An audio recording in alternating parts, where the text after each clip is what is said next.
Hi there, I'm Connie Kircher. I serve as your elite entrepreneur coach, and we are wrapping up a three-part series. So, if this is your first time to my channel, welcome. I'm Connie Kircher. Again, I serve as your elite entrepreneur coach. April 1, I kicked off a three-part series where it's all about CCC. And this is really for a three-part series to give you a comprehensive way of leveling up one part of your business. So, in the first video, in part 1 of this series, I taught all things consistency. So make sure you look back in the video cues to watch that video. Second part was all things like so good, so good on content creation that converts. You should watch that video like 4 times, right? It is so powerful and so impactful that you could literally be running some of your content very, very differently the next couple months, okay?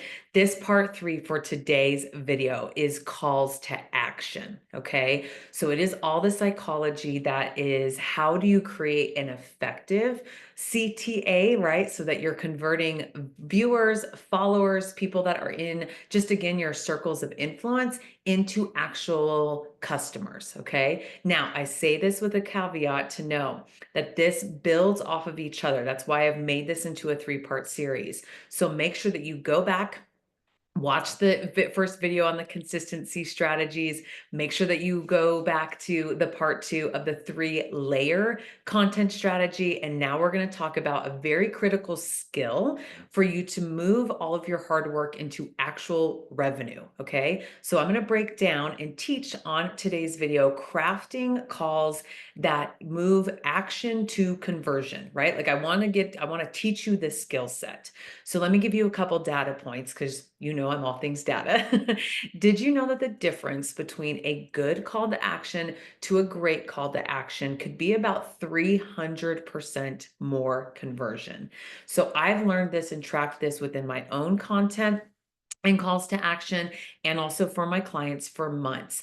That if people just love what you're saying, but you never give them the opportunity to work with you, that you are literally missing the step, right? Like we need to move the transformation from content to a strong call to action so that you actually have a conversion rate. That is where I want you to go for today's video, okay? So remember, consistency is going to be the first step. Remember that content is going to build value, but now your calls to action capture that value. Okay, so we need all three to work together.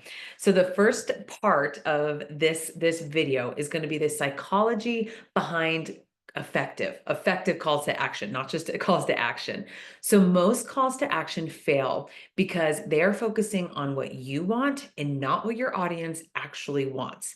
So before asking for any action, you need to establish these 3 things, which don't worry, I'm going to break down with you, is value recognition. So write this part down, minimal friction, and it needs to have a clear benefit. So let's break that down. What I call the value first formula is this structure: a value reminder plus clear instruction plus immediate benefit. I'm going to say that again. To write the most strong, effective call to action, here's the structure. You need to say very clearly the value reminder plus the clear instruction plus the immediate benefit. So here's an example. Instead of you saying, join my program here, okay, you're going to say it this way. To get the complete business growth system we just discussed, click the link below to access your step-by-step roadmap immediately.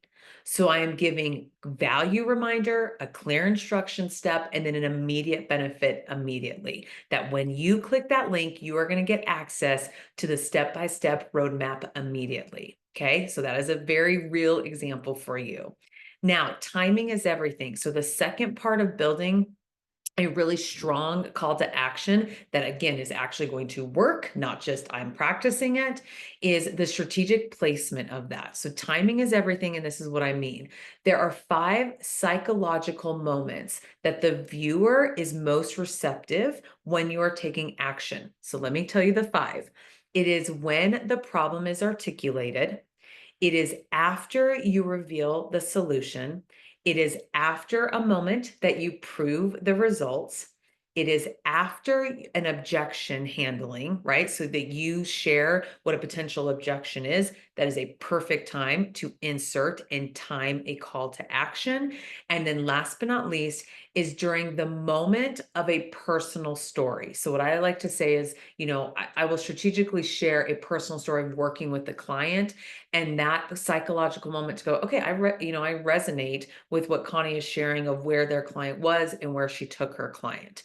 So here's how I strategically place my calls to action. I choose one or two of these areas. I do not choose all five when I'm writing that newsletter, doing a video like this, doing a Facebook Live, putting content on Instagram, right?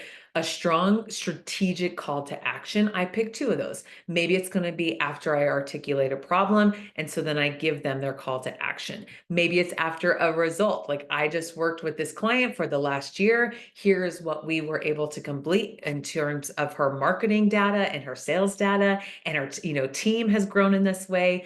If you want to see the same results, again, the value reminder, then the clear instruction. Here is the link to join my next, 4-month strategic planning, strategic cohort. And as soon as you sign that, we'll be able to do a 30-minute consultation about what your greatest needs are and get you kicked off, right? So here's the multi-touch approach, though, that needs to come alongside that. Most of my clients don't want to feel salesy, and I honor that. No one wants to feel salesy. But when you don't do a multi-touch approach, I'm telling you, here's the data.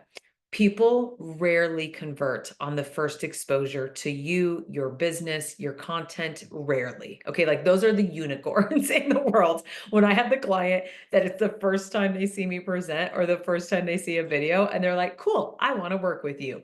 Those are the unicorns, okay? My data consistently shows it takes 7 to 10 touch points. Let me say that again, 7 to 10 touch points for a significant action to then happen, where they are ready to opt in to a lower price point of working with you, or a lower commitment time of working with you, or being able to go into that middle package. Okay. So that is why I constantly am using the ladder of, take the committed action here, and then you'll, enroll in this longer commitment with me. So from going from liking to maybe commenting to maybe downloading a free resource to attending one of my free events to then booking a call to then purchasing, like that's 7 steps in a ladder.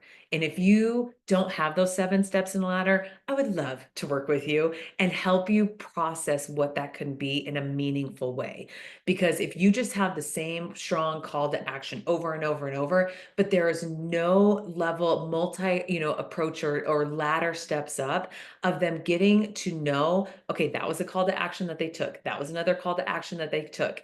It can't always just be to enroll in X. Okay. So let's revamp your calls to action right now. Here's 3 questions I want you to, again, get out of your head onto paper in this series, because I hope that I'm giving you some just tangible actual items to be working on your business, right? Because you could practice this to any of the programs you're doing right now, any of the workshops that you're doing right now, any of the retreats that you're doing right now, and it's not working. What I find when I audit with my clients, it's typically in this space, is their calls to action are either non-existent or they're all over the place. Okay. So here's 3 reflection questions before you go out and start changing your calls to action.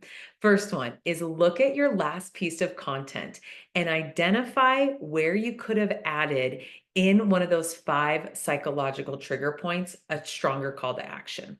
Like, did you mention a solution? Did you mention an area that, someone saw transformation or progress? Did you talk about an objection area, and here's, how you overcame that, in terms of, finding the right timing to work with you.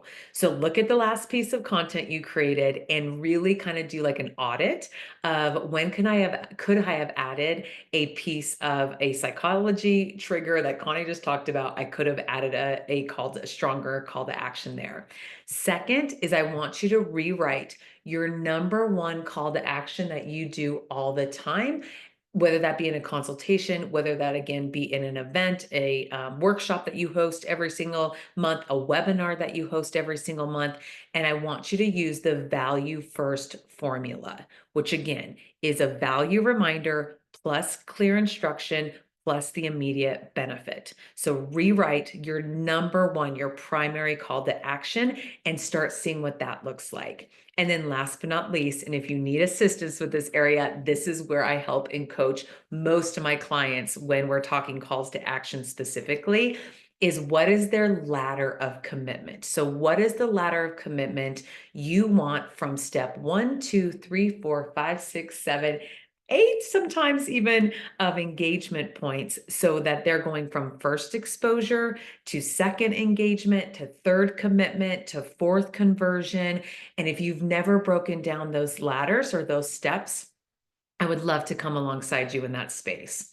So I hope that this three-part series, now that we have completed this entrepreneurial strategy, trilogy, if you will, I hope that you understand and have a better concept now of consistency. I hope you have made it personal to you to figure out what you want your content and the layers of content to look like. And now, as we wrap up this three-part series, you have a very tactile roadmap of conversion call to action frameworks so that you can actually start moving the audience members on all your channels to individual customers, that go, I understand now what Connie is asking me to do, or what you are asking that, your followers to do. So I want you to pick one thing from this three-part series and really get hyper focused on it, really do the deep work on it, really get it to completion. Because you've heard me say over and over and over is, instead of you touching different parts of your business model, I want you to build out a full one, really get that system and that strategy down solid so you never knew you didn't do it that way anyways, and then move on to the next one.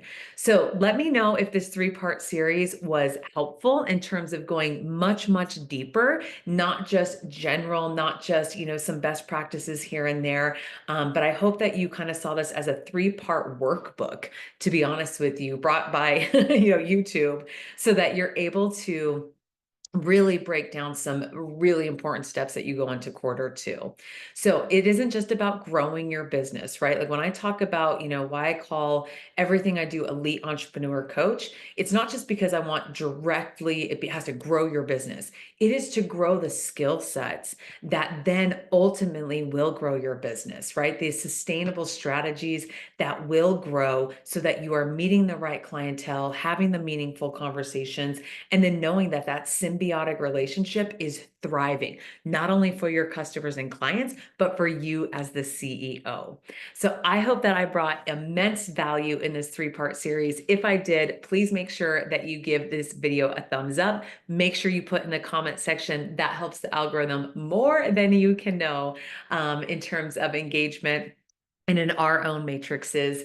And again, in the comment section, let me know if this three-part series was helpful. And if you want a specific topic where I'm breaking down three steps or three ways or three frameworks on a specific topic that you're feeling stuck in.